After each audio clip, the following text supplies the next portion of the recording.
Halo semua, kembali lagi di channel Z Film. Gimana kabar kalian? Semoga kalian baik saja ya. Hari ini kita akan membahas drama Korea yang berjudul Strong Woman The Bongsun. Drama Strong Woman The Bongsun ini mempunyai alur 16 episode yang dibintangi oleh Park Hyung Sik, Park Bo Young, dan Jisoo. Untuk itu yang suka dengan channel ini, jangan lupa subscribe, komen, dan juga di like. Terima kasih.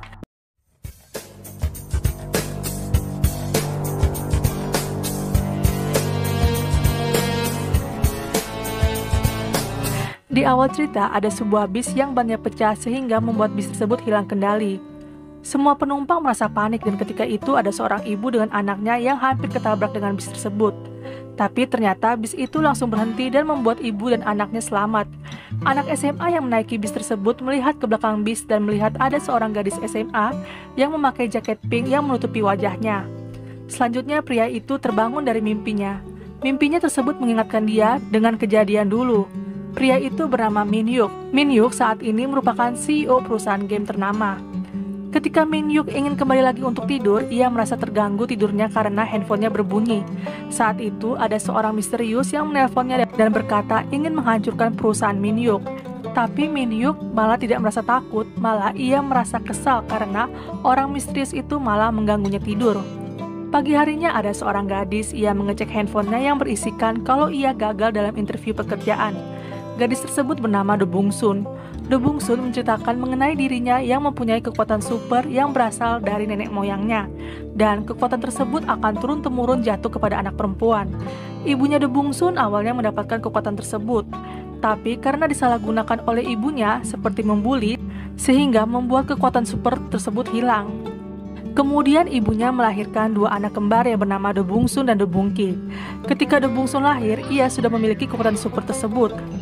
Do Bongsun mengatakan kalau kekuatan supernya itu harus digunakan hal yang positif dan juga ia harus menyembunyikan kekuatannya supaya orang lain tidak merasa terkejut dengan kekuatan super yang ia miliki.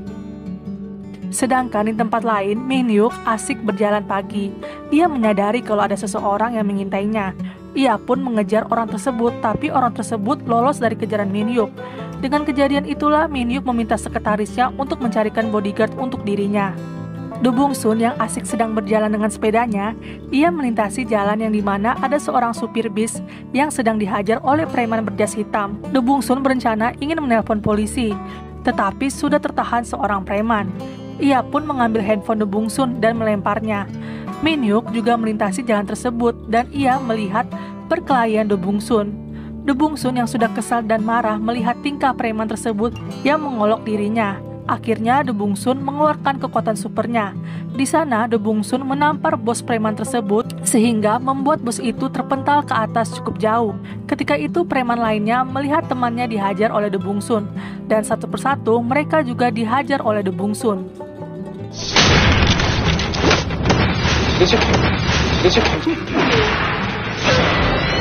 Min Hyuk dan anak TK yang melihatnya sangat terkejut dengan kemampuan Do Bongsun. Akhirnya, preman dan anak TK tersebut berada di kantor polisi untuk memberikan keterangan yang terjadi tadi. Do Bongsun pun masuk ke ruangan polisi. Ia merasa terpanah dengan ketampanan polisi muda yang bernama Kuk-do.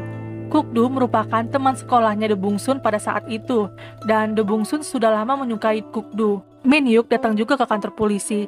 Ia bilang kalau ia juga merupakan saksi karena dia juga berada di jalan tersebut. Min Hyuk berbohong kepada polisi. Ia berkata kalau preman tersebut terluka karena ulah mereka yang saling berkelahi satu sama lain. Preman-preman tersebut tidak menerima dengan perkataan Min Hyuk. Akhirnya para preman itu dirawat di rumah sakit. Mereka sama sekali tidak mengerti kenapa mereka bisa kalah dengan seorang wanita yang berbadan kecil. Semakin mereka kesalnya, mereka pun meneriaki nama Do Bongsun. Keesokan paginya, Do Bongsun mengecek kekuatannya. Ia takut kalau kekuatannya akan hilang semenjak kejadian dengan preman itu. Dan ternyata kekuatan supernya masih bersama dengan dirinya. Min Hyuk yang sedang berada di kantor, ia melihat profil serta untuk menjadi bodyguard Min Hyuk. Dan saat itulah ia teringat dengan Do Bongsun. Min Hyuk pun menyuruh sekretarisnya untuk mencari nama Do Bongsun dan suruh Do Bongsun untuk datang menghadapnya. Sekretaris Min Hyuk akhirnya bertemu dengan Do Bongsun. Ia bilang kalau Do Bongsun akan digaji 60 juta won. Do Bongsun merasa tertarik dengan nominal angka yang ditawarkan. Tapi Do Bung Sun heran kenapa Min Hyuk malah menyewa bodyguard perempuan. Di situ sekretarisnya berkata, tenang saja kalau bosnya itu menyukai laki-laki. Do Bung Sun akhirnya menerima tawaran untuk bertemu dengan Min Hyuk. Keesokan paginya Do Bung Sun menemui Min Hyuk. Min Hyuk memeriksa CV Do Bung Sun, dan saat itu pula Do Bung Sun pun langsung diterima pekerjaan sebagai bodyguard Min Hyuk. Sebelum tanda tangan kontrak, Min Hyuk mengajak Do Bung Sun untuk adu panco. Min Hyuk masih tidak percaya dengan kekuatan Do Bung Sun. Min Hyuk yang sudah memakai dengan kedua tangannya untuk beradu panco dengan Do Bung Sun, tangannya terbentur keras karena kekuatan Do Bung Sun dan ia merasa kesakitan. Selanjutnya, sekretaris Min Hyuk memberikan kontrak kerja kepada Do Bung Sun. Min Hyuk bilang ke sekretarisnya untuk melawan Do Bung Sun. Sekretarisnya tersebut tidak enak karena Do Bung Sun merupakan seorang wanita. Min Hyuk memberikan tantangan kalau sampai sekretarisnya menang, Min Hyuk akan memberikan mobilnya untuk sekretarisnya tersebut. Sekretaris pun itu siap, ia sudah memakai helm dan saat itulah Do Bung Sun hanya menyenggol kakinya saja. Sekretaris itu langsung terpental sampai tembok kantor retak. Sekretaris Min Hyuk pun dibawa ke rumah sakit dengan keadaan tulang ekornya yang retak oleh kekuatan Do Bung Sun. Setelah itu Do Bung Sun akhirnya pulang. Selama perjalanan menuju rumahnya, ia merasa kalau ada seseorang yang mengikuti dirinya. Tetapi ketika ia menengok ke belakang, tidak ada sama sekali orang. Kemudian ada seorang wanita yang sedang berjalan. Wanita tersebut dikejar orang yang tidak dikenal. Dan saat itulah terjadi pembunuhan di daerah jalan rumahnya Do Bung Sun. Pagi harinya Do Bung Sun dan Min Hyuk yang sudah berada di kantor, mereka menonton berita pembunuhan yang terjadi di daerah rumah Do Bung Sun. Dan saat itulah Min Hyuk mendapatkan telepon dengan nomor yang tidak dikenal. Min Hyuk pun meloudspeaker pembicaraan orang yang di dalam telepon itu. Orang misterius itu mengatakan jangan meremehkan perkataannya, lihat apa yang terjadi dari sekarang. Do Bung Sun pun langsung kaget dengan ucapan pria misterius yang menelpon Min Hyuk.